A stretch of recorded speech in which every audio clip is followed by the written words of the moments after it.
Insulin resistance has long been blamed on sugar, sedentary lifestyles, and genetics. And while all of those play their part, the gut microbiome has recently elbowed its way into the conversation, holding a petri dish full of evidence.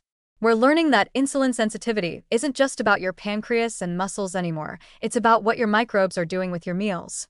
And new dietary trials are showing that what you feed your gut could either whisper sweet nothings to your insulin receptors or slap them into dysfunction. The choice, it turns out, is on your plate. At the center of this new understanding are microbial metabolites, compounds your gut bacteria produce when they digest fiber, fat, protein, and polyphenol. Some of these metabolites, like short-chain fatty acids, SCFAs, are friendly little messengers that improve glucose uptake, reduce inflammation, and make your cells more responsive to insulin.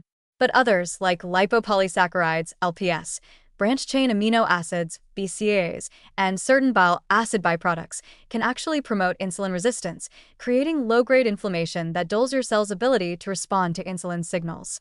In other words, your microbes are not passive bystanders. They're metabolic middle managers, and depending on what they're fed, they can either optimize or sabotage your hormonal health. Clinical trials are beginning to map this complex dialogue between diet, gut bacteria, and insulin function. In one intervention, participants with insulin resistance were placed on a high-fiber, plant-predominant diet, not just for the nutrients, but for the microbial impact. Within weeks, researchers observed an increase in butyrate-producing bacteria like Roseburia and Faecalibacterium prosnitzi, along with improvements in fasting insulin and HOMA-IR scores, a measure of insulin resistance. These microbes, it turns out, don't just live in your gut.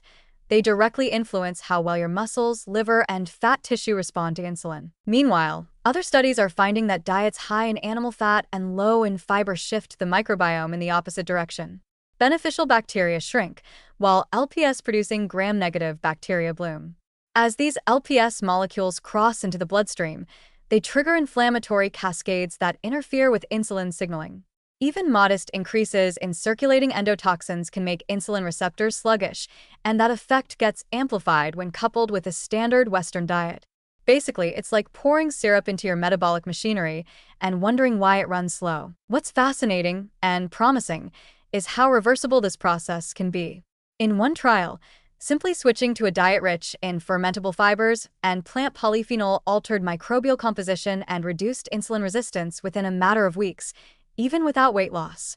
Another study found that adding in prebiotic-rich foods like legumes, pistachios, and inulin-packed vegetables not only changed microbial populations, but also boosted the production of GLP-1, a hormone that enhances insulin secretion and helps control appetite.